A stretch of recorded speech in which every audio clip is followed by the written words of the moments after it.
Good evening. We are pleased tonight to welcome Ashraf Haidari to Wabash, or more precisely, to welcome him back. Ashraf is a diplomat and the former Ambassador of Afghanistan to Sri Lanka. He is also an alumnus of his college. His story is a remarkable one, and I would say cause for hope. He came to Wabash in 1997 as a refugee from his native Afghanistan. He grew up on the streets of Kabul. He taught himself high school classes using old books and magazines. And he did all this while learning English and, in the bargain, trying to memorize an Oxford English dictionary. In 1992, his family fled Kabul for Mazar, where he was able to get a job working for the United Nations. Over the next 5 years, he held positions in the World Food Program and with the United Nations High Commissioner for Refugees.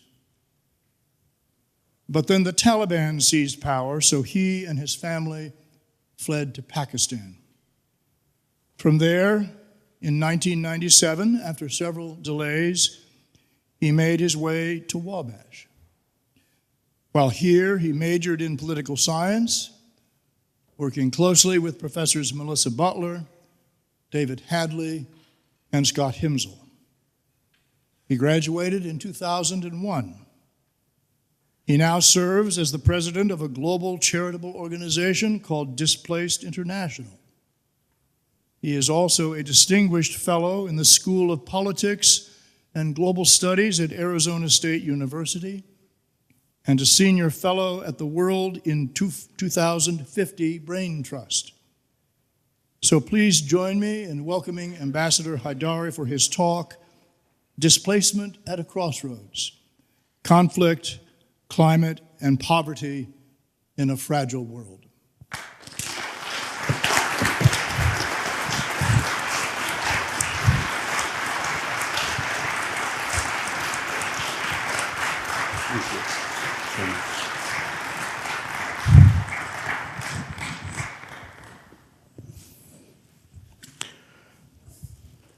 Thank you so much, Dr. Blex, for that very generous and detailed introduction. President Feller, Chief of Staff Amadon, my esteemed professors, Dr. Blex, Dr. Butler, Dr. Hadley, and of course other faculty from the time when I studied at Georgetown. My community host parents, Mr. Gary and Mrs. Patricia Stahl, my dear Afghan friend, Farid Hamidi, and his lovely wife, and distinguished faculty, members of the Crawfordsville community, and above all, dear students, good evening. Thank you for welcoming me back home to Wabash. It is a joy and an honor to return after so many years and to witness the many new developments that have further enhanced the beauty and character of this campus. As I walked its familiar paths today and yesterday, thanks to Jim, I was struck both by how much has changed and by how much remains the same. The enduring spirit of Wabash that continues to inspire students, faculty, alumni, community friends and members, and other friends alike. Ladies and gentlemen, I want to begin by recognizing President Scott Feller and his dedicated team for their remarkable stewardship of Wabash, which we discussed over dinner tonight. Since taking office, the president has strengthened the college's academic excellence while upholding its deep commitment to diversity and inclusion. I particularly admire your determination to preserve opportunities for international students, including those from fragile and conflicted regions, places like Afghanistan, Somalia, Sudan, South Sudan, DRC, and others. Your leadership reflects a clear awareness of global challenges of forced displacement and migration, ensuring that Wabash remains a place where students from every background can flourish. What makes Wabash truly unique, and what I experienced firsthand, is the web of connections that surrounds each of you, each student, dedicated leadership and faculty, the wider Crawfordsville community, caring alumni across the nation and world, and friends who step in with guidance and support whenever asked. These relationships make Wabash not only a college of rigorous academics, but also a college of character. I have always shared this story with audiences around the world, always stressing how such a supportive network can transform lives. I'm glad to see that this spirit remains strong and well-nurtured under President Feller's leadership. Wabash is also blessed with a chief of staff who is a gifted strategic communicator, ensuring that Wabash stories are told far and wide. He has followed my journey for years, along with those of many others, and helped us share them with Wabash students. And for that, I extend my sincere thanks. Ladies and gentlemen, this is more than policy. It is the living story of Wabash. Every student here benefits from this unique spirit of welcome and support. And my own journey is but one example, and I will share it with you shortly. Ladies and gentlemen, we stand at a crossroads. As of April this year, the world counted more than 122 million people forcibly displaced, the highest in modern history. That means that 1 in every 65 people on earth has been forced to flee their home. Imagine for a moment if 1/3 of Indiana's population were uprooted overnight, carrying only what they could on their backs, with no certainty of shelter, safety, or food. That is the daily reality for millions. Behind these numbers, we all know our children unable to attend school, and I know that firsthand. Parents separated from their families, and entire communities stripped of dignity and identity. And their displacement is driven not by one factor, but by 3 converging forces: conflict, climate, and poverty, the triple crises of our fragile world. 2,500 years ago, Euripides wrote, "There is no greater sorrow on earth than the loss of one's native land." That remains true today. No one leaves home willingly. People flee only when staying becomes more dangerous than the perilous journey ahead. Ladies and gentlemen, the first driver of forced displacement and migration conflict remains the greatest. Wars continue to uproot millions.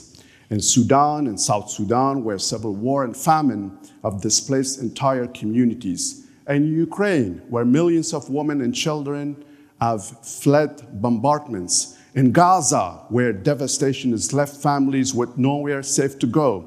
In Myanmar, where ethnic cleansing continues. In Syria, where major conflict has subsided, but displacement remains one of the most protracted crises of our generation.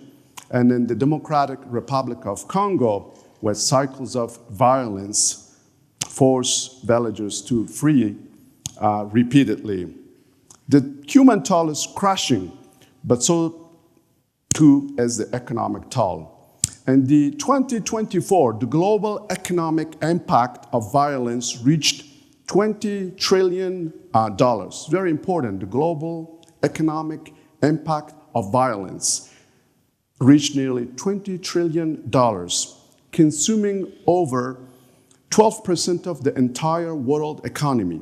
In the 10 most war-torn countries, the cost averaged 37% of GDP, leaving nothing for schools, hospitals, or development. Meanwhile, global military spending had $2.7 trillion in 2024, the steepest annual rise in decades. This is the paradox. The world pours trillions into fueling wars, but leaves humanitarian appeals chronically underfunded. As a result, millions of displaced families go without food, shelter, or protection, while weapons factories boom. Ladies and gentlemen, the second driver is climate. In 2024 alone, disasters triggered 46 million new displacements, the highest annual figure ever recorded. These were not rare events. They were floods sweeping across Pakistan and Afghanistan, droughts emptying farmlands in the Horn of Africa, hurricanes flattening Caribbean communities, and wildfires, even here in the US, forcing evacuations across continents. And climate shocks do not act in isolation. They multiply existing fragilities, pushing already vulnerable societies over the edge.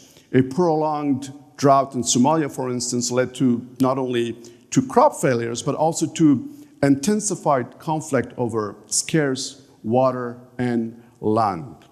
In Afghanistan, nearly 9 million people were affected by floods and droughts just last year.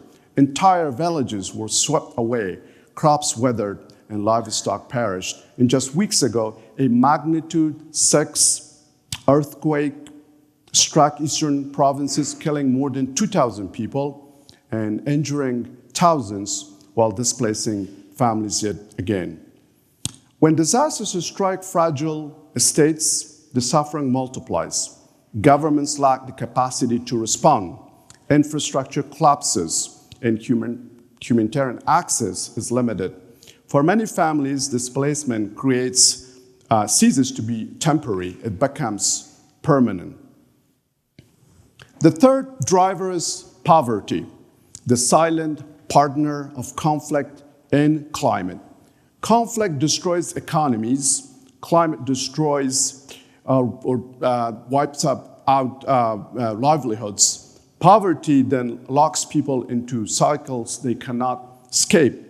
Today, nearly 300 million people worldwide require humanitarian assistance, but funding falls dangerously short. The United Nations requested $44 billion this year, but less than half is in sight and unavailable. For displaced families, poverty is both a cause and a consequence. Refugees often arrive in host countries where they cannot legally work. And instead of rebuilding, they are trapped in dependency. Camps meant to be temporary become semi-permanent. Children grow up without education or prospects, and yet when given opportunity, refugees contribute enormously to their host societies. They do not want aid, they want opportunity. Ladies and gentlemen, Afghanistan, my homeland, is a tragic case study where conflict, climate, and poverty collide. Today, nearly 23 million Afghans, half the population, are in need of humanitarian aid. More than 3 million are displaced within the country, while 8 million have fled abroad. Since 2023, over 2.8 million Afghans have been forced back from neighboring countries, Iran and Pakistan, often into conditions of danger and destitution. Pakistan alone expelled nearly 2 million in 2024, with more expulsions expected this year. So this exodus takes place under Taliban rule. where Afghanistan is subjected to the world's only gender apartheid regime. Women and girls are banned from education, work, and public life, stripping Afghan society of half of its resilience. Excluding women, as we know, not only violates human rights, but also cripples the very capacity of Afghan communities to adapt to crises, rebuild economies, and sustain families. And then there are natural disasters. Afghanistan ranks among the 20 most climate vulnerable countries in the world. Floods, droughts, earthquakes, and now famine conditions push millions into deeper despair. The recent Kunar earthquake in the east of Afghanistan killed over 2,000, as I said, underscored how fragile and unprepared the country has become. As we speak, Afghanistan just experienced a complete internet blackout, cutting off the last window Afghans had to the outside world. This has plunged the population into utter isolation with far-reaching implications for regional stability and international security. So when Afghans cannot access even basic information or services online, many are forced to flee across borders in search of connectivity and survival. Yet the conditions they encounter in neighboring countries are hardly better for refugees, leaving them trapped between repression at home under the Taliban and neglect abroad. The recent internet blackout worsens Afghanistan's six-fold crisis: absent legitimate state, economic collapse, humanitarian catastrophe, gender apartheid, climate impacts, and forced displacement. Afghanistan today embodies the convergence of conflict, climate, and poverty. It's not simply a humanitarian crisis, it is a warning of what happens when fragility goes unaddressed for decades. Ladies and gentlemen, let me pause here to share some of my own journey.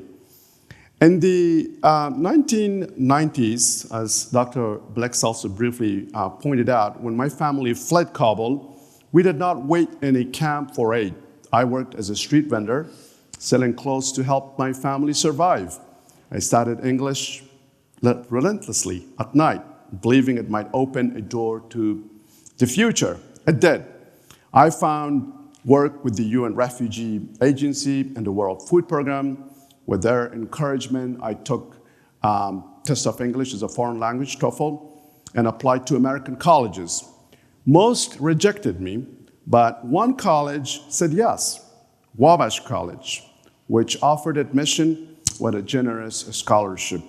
I must also acknowledge the support and guidance of my mentor, Dr. Whitney Azoy, who first told me about Wabash, and of Wasila Zizi, another Afghan refugee and a proud member of the class of 1995. Very successful, is now CEO of a very successful company in Oregon, whose success perhaps played a role in my own admission. That scholarship changed my life. At Wabash, I found not only an education, but a home and a family. I owe deep appreciation to my host parents, Mr. Gary and Mrs. Patricia Stahl, whose emotional, social, and at times financial support sustained me. Without their generosity, I could not have studied abroad in Geneva, Switzerland, an experience that further enriched my education. Their love carried me through the days and months when I was cut off from my family during the ethnic cleansing in northern Afghanistan in 1998. I also want to honor my faculty, professors. Dr. Blex offered father-like advice with Sufistic care, grading my papers with different colors until I grew from someone who could hardly write English to someone now publishing internationally. And the credit goes to Dr. Blex. Dr. Butler made international relations accessible and defended my equal right as a foreign student to study abroad, a chance that proved pivotal. And Dr. Hadley's lessons on the US government helped me as a diplomat in Washington where I often at an edge over peers from major powers who lack that knowledge. From here, I went to Georgetown School of Foreign Service, to a diplomatic career, and to serving as Afghanistan's ambassador.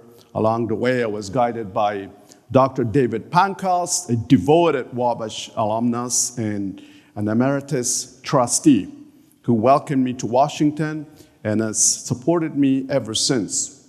I'm also thankful to my friend Farid Amiri, whose companionship gave me strength in Kabul during years of daily terrorist attacks, very, very tough days.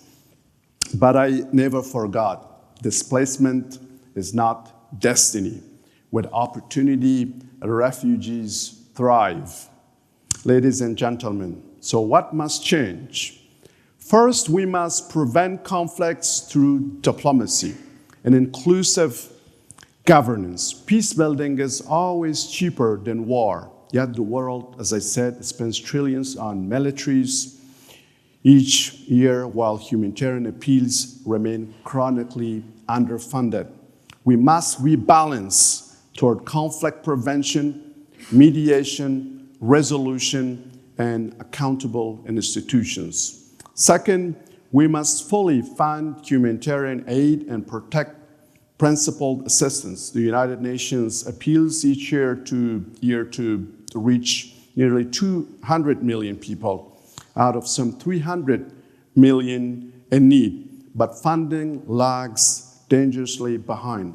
Underfunding forces cuts to food, health, and protection right when needs are at record highs. Third, we must share responsibility fairly. Low and middle income countries like Pakistan, Iran, Turkey, and others host about 73% of the world's refugees, and 2/3 remain in neighboring countries, as I just pointed out, which are often those least able to absorb the shock. Wealthier states, including the United States, must expand resettlement, open labor mobility, and education pathways, and accelerate family unification. Fourth, we must put people with lived experience at the center. Refugees and internally displaced people must help design, deliver, and lead responses, from camp governance to national policy consultations. This is not only right, it is effective. Fifth, we must climate-proof our future. Disasters triggered the highest number of new internal displacement ever recorded just last year. Investing in early warning, resilient infrastructure, climate-smart agriculture, and anticipatory action saves lives in many. Development banks and the private sector must scale adaptation, finance, and risk-sharing tools to protect the most exposed communities. And finally, we must align everything with sustainable development goals. The SDGs are the roadmap to reduce fragility and end chronic poverty, but only a fraction of targets are on course. That is a warning, not a verdict. The remedy is joint action at home, across regions, and globally, pooling resources and know-how to deliver on education, health, livelihoods, gender equality, and climate resilience. So, fellow students, you may be asking, what can we do? My answer is far more than you imagine. Wherever life takes you, whether drafting policy in Washington, managing humanitarian responses in Geneva, teaching here in Indiana, or serving in places like Kabul, you will carry the power to make a difference. If you enter policy, champion prevention, inclusion, and dignity. If you work in aid, listen closely and empower those you serve. If you pursue teaching or business, open doors for those who lack opportunity. And if you lead in science or technology, build solutions that help vulnerable communities adapt and survive. To answer Wabash's call to make a global impact on humanity's toughest challenges, I established Displaced International in July 2024, a growing global initiative led and managed by the displaced for the displaced. Our mission is to turn displacement into opportunity by amplifying refugee voices, strengthening resilience, and advocating for durable solutions anchored in sustainable development goals, with conflict resolution at the center. Because without peace, no solution can be truly lasting. To my fellow Wabash students, I invite you to join this effort and do your part. Consider applying for internships and fellowships with us. I'm confident that Wabash will support you, as we discussed, just as one supported me. Together, we can help build a future in which displacement does not define lives, but opportunity and dignity do. Your Wabash education equips you not only with knowledge, but with empathy and responsibility. This is your moment to shape a world where forced displacement is not the defining reality of our century, but where human resilience and compassion prevail. Ladies and gentlemen, let me close with the words of Somali poet Afra Mansour, and she wrote this poetry saying, "I am a refugee, a stubborn survivor. Cruelty tried to break me. Wars tried to erase me. Bigotry tried to silence me. And politics tried to ban me.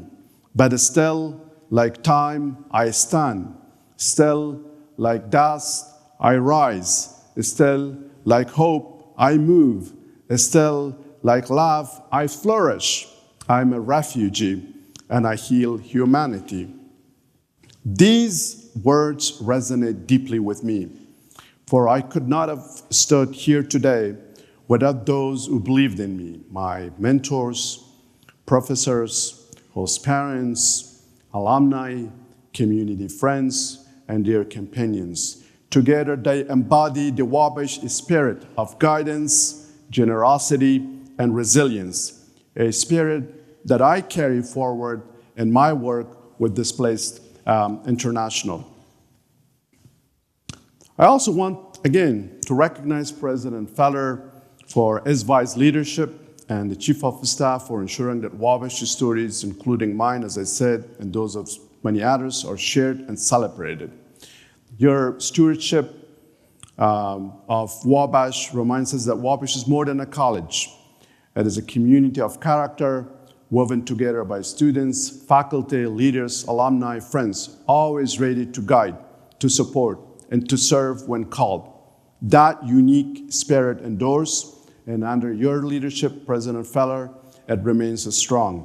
So let us all, students, faculty, alumni, and global citizens alike, commit to standing with the displaced, to building a world where no one is forced to flee, and where every person has the chance to flourish in dignity and peace. Thank you, and my very best wishes for your journey ahead. I tried to stay as short as I could, yet say as much as I wanted. I would be delighted to take questions relevant to any parts of the remarks. Thank you very much for your attention.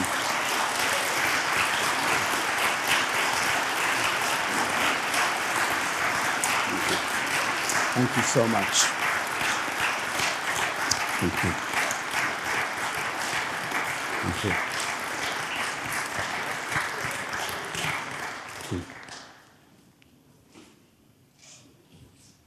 Can you take this? I can hear you either way.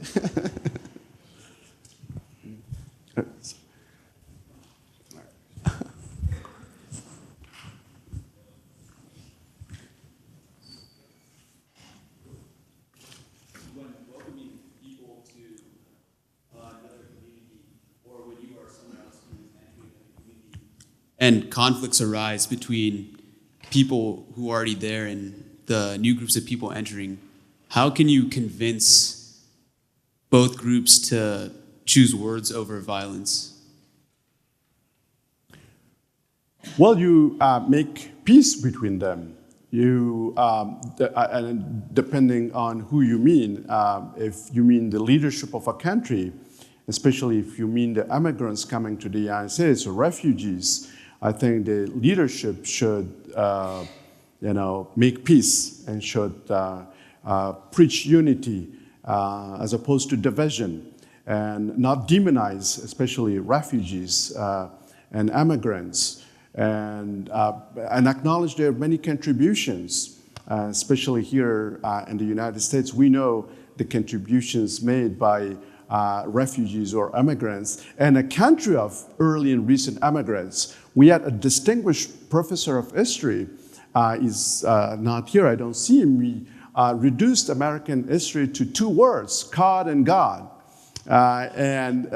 Basically, by God and God, he meant that the early settlers fled Europe and settled here in the United States for two basic reasons: economic opportunity and freedom from, persecution.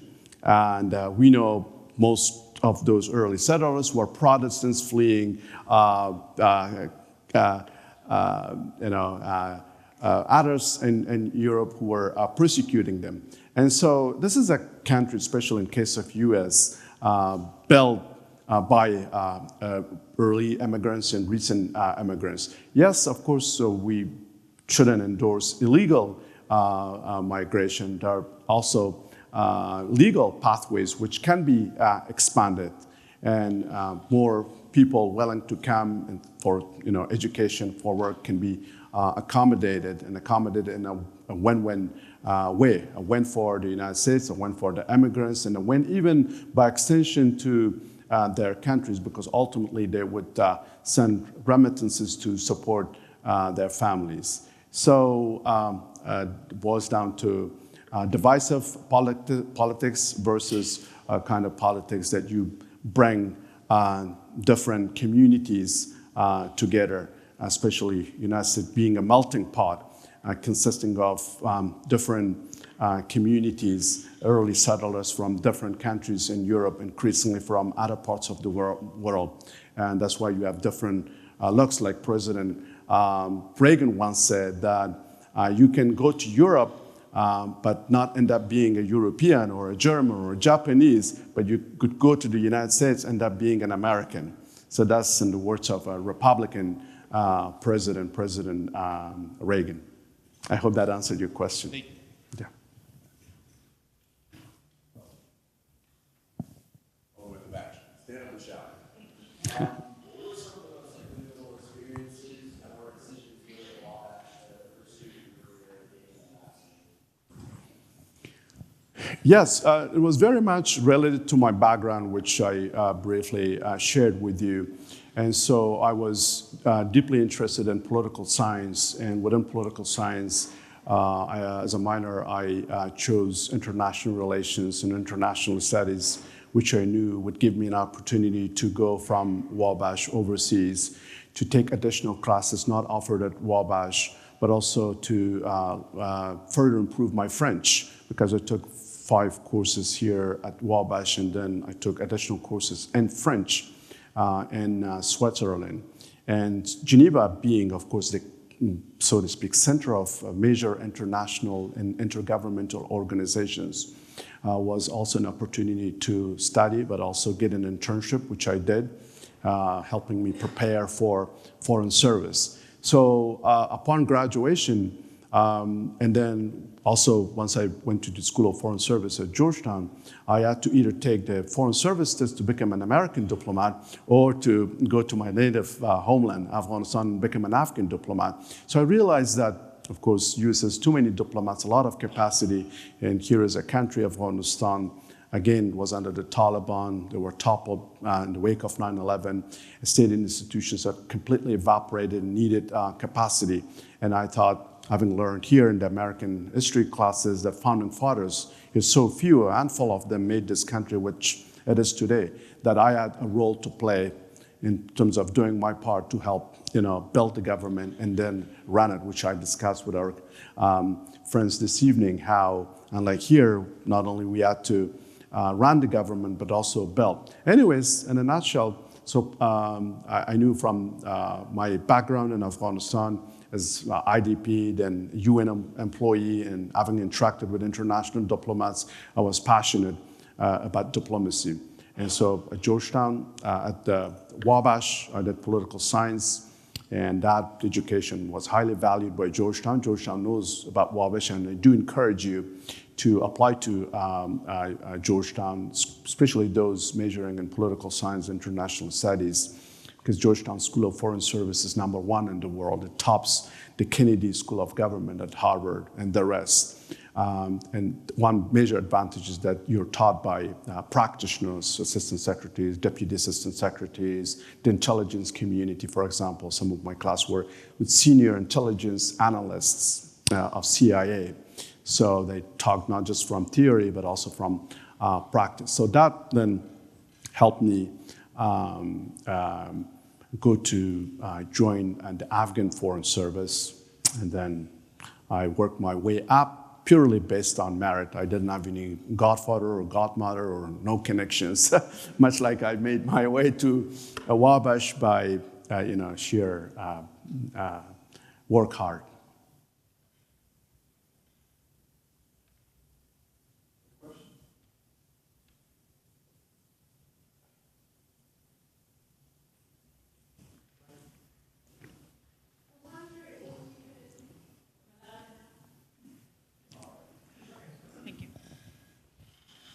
I'm very impressed by your work in promoting women's rights. I wonder if you could share why you begin with this issue that women got apartheid in Afghanistan, and why do you pick gender issue as the starting point for your organization? Well, just imagine the United States without perhaps over half of its population. Nothing is sustainable, neither peace or security, stability, prosperity. That's why having women at the table is very important. Unfortunately, in the case of Afghanistan, it's the only country under the Taliban where gender apartheid is fully enforced, so completely imprisoning women in their homes. And yet, before 2021, for 20 years, thanks to the American people, the taxpayers, and the sons and daughters of Americans who fought and failed alongside Afghans, who helped us make transformational gains, one of which was for women to participate in the polity, economy, and society of Afghanistan, serving in major leadership roles. And Ms. Narges Orakzai, she was the senior director at the Ministry of Finance. Unfortunately, she had to flee because of the takeover by the Taliban. Again, unfortunately, I have to be critical of President Biden, a Democratic president, yet he betrayed Afghanistan's flourishing, growing democracy, withdrawing US forces, NATO forces from Afghanistan, effectively surrendering Afghanistan to the Taliban. And that has been carried out under the current administration, Republican, hardcore classic realist, which we discussed in today's lecture, President Trump, who keeps sending $40 to $120 million per week to the Taliban to enforce gender apartheid, to sideline, unfortunately, imprison half of Afghanistan's population, which is not helping the United States. Now I'm a US citizen, I really worry about America's future, the taxpayers, because many of them are unaware, but yet in their names, unfortunately, policies are made by a small foreign policy, national security elite in Washington, unfortunately marginalizing, victimizing entire nations with far-reaching implications for regional stability, international peace and security, and as well as US homeland security, because the Taliban are sheltering over 20 terrorist networks, including ISKP, is very active, and there might be some sleeper cells here in the United States having made it through the southern border during previous years. Serious implications for the U.S. Itself. So we discussed this morning in one of my lectures how it is important to see gross human rights violations as a security threat. Not just talk about them, not just make statements symbolically at the United Nations, and yet let it linger on. Because what is happening in Afghanistan, women completely depressed, unfortunately sending their kids to madrasas. Madrasas are basically radicalization factories where kids are effectively given maybe a daily ration, something to eat, a meal, and brainwashed and turn into suicide terrorists. And on the long run, sent on missions. Of course, in Afghanistan, they're already victimizing the Afghan people, but also in the region. And Europe, definitely, given the geographic proximity, and ultimately the United States. And we remember, those of us from 9/11, more or less neglecting Afghanistan under the Taliban in the 1990s, brought about the tragedy of 9/11 that killed over 3,000 Americans. And that re-engaged the United States in Afghanistan. This morning, in one of the classes we discussed, for periods of U.S. foreign policy towards Afghanistan, engagement, disengagement, re-engagement, abandonment, each carrying far-reaching costs. And I would hold both parties responsible, and four administrations from Bush 1, 2 to Obama, and Biden, Trump, all of them, unfortunately, dissatisfied with their policies, because it has also come at the cost of American lives and treasure. $1 trillion to spend in Afghanistan, and over 2,000 American lives lost. I used to write at the embassy letters to the parents of only one child, only one daughter, one son, who deployed to Afghanistan for furthering the cause of democracy and helping institutionalize democracy, women's rights, human rights. And yet they got killed there. And their sacrifices shouldn't go in vain. And thousands of Americans, over 30,000 Americans, were wounded in Afghanistan. I saw situations where they had completely lost both legs, two hands at the Walter Reed Hospital, eyes gone. They were just living there. So those sacrifices and those of their parents shouldn't go in vain, because they didn't deploy there for a basic salary or some, benefit. They went there to really help institutionalize freedom, liberty, all these core values of who Americans are. And those values that underpin and should underpin U.S. foreign policy. So we should care about, today's short-term interests, but also not compromise long-term interests. So that's why what is happening to the women of Afghanistan has implications for the region and the rest of the world. So and I equally also criticize the region, China, very much so, and Russia. When I was in Moscow heading a delegation, Foreign Minister Lavrov was sitting across me, and you started complaining about NATO, and I reminded him, well, NATO's come all the way from Europe or the United States across the ocean, but you're right in the neighborhood. What have you done in Afghanistan? When I turned my face to the Chinese delegations, and I told them the same thing, Pakistanis, Iranians, and Indians. Unfortunately, they have been transactionally dealing with Afghanistan more or less in a multipolar world where major powers compete and pretty much neglect and stoop over these smaller countries whose people pay the price for their blunders. That shouldn't happen, because that's going to cost the American people ultimately, as we know from 9/11. Sorry, I had to give that long answer to your question. Thank you.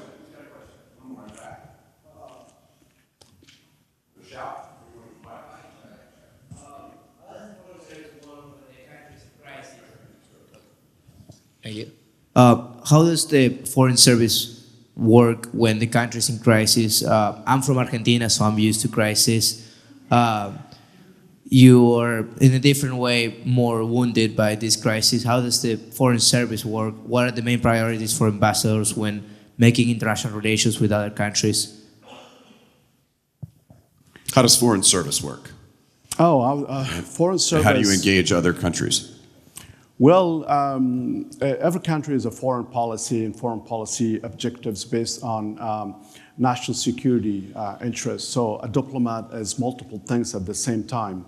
So a diplomat has to wear different hats, especially as head of delegation, as an ambassador, you have different sections, commercial, economic, defense, military, and as well as cultural public diplomacy, engaging with the people of the country where you serve, your nation, as well as also with the government, advancing your foreign policy objectives and goals based on national security interests. So, and at different levels of diplomacy or foreign service, whether you start as an attaché in most cases, and then you upgrade to the third secretary, second secretary, first secretary, and then to counselor, and then to minister counselor, and then minister. The ambassador carries the title of minister, is a kind of sometimes equal to a minister, cabinet secretary level, but sometimes even more. And so when a crisis happens, of course, you get guidance and instructions from back home, but sometimes you're proactive diplomat, then especially coming from a country that is fragile, weak state institutions. In most cases, I wouldn't wait. If, say, for example, an earthquake struck Afghanistan, then I wouldn't wait for the capital to send me a cable to tell me what to do. I would immediately get to work, talk to media, raise awareness, identify potential donors, make an appeal, and write an op-ed, immediately place it to raise global awareness. And even although I was serving in Sri Lanka, but I had roots here in Washington, and so I put that to work. I placed op-eds, responded to op-eds as letters to the editor. I did multiple things in ways that I thought I could make an impact. So a diplomat, I think, can engage with anyone in at any capacity, from the president of that country down to the private sector, CEOs, presidents of companies, university presidents, etc. For example, gave multiple talks. One reason was to engage with the presidents and then tell the story, and then somehow convince them, encourage them to provide a scholarship to an Afghan. And then I did that effectively in the US when I was posted at the embassy in Washington. Elon University, for example, I had a meeting with the president, and so what can I do? I said, you can do a lot. So gave some scholarships to Afghan students. I probably cannot commit to give more scholarships, but I can give one scholarship to. So introduce one student to me. And so diplomacy is really good. It gives you so much flexibility, but it's also challenging because you need to keep up with so much. Remember, I just talked about so many different things. I don't have expertise in all of them, but yet I have to know enough and read enough and also keep up with current affairs enough as a diplomat to engage with anyone in the country where I serve to advance the foreign policy goals of my country. So in a way, you're more of a generalist as a diplomat, but I've always tried to stay academically engaged, especially always reading, writing about my core expertise, political science, international security and development, where I focus at Georgetown, but I'm also on Being My Country. It's a laboratory of global regional challenges. Let's thank Ashraf for coming home. Thank you so much. Thank you.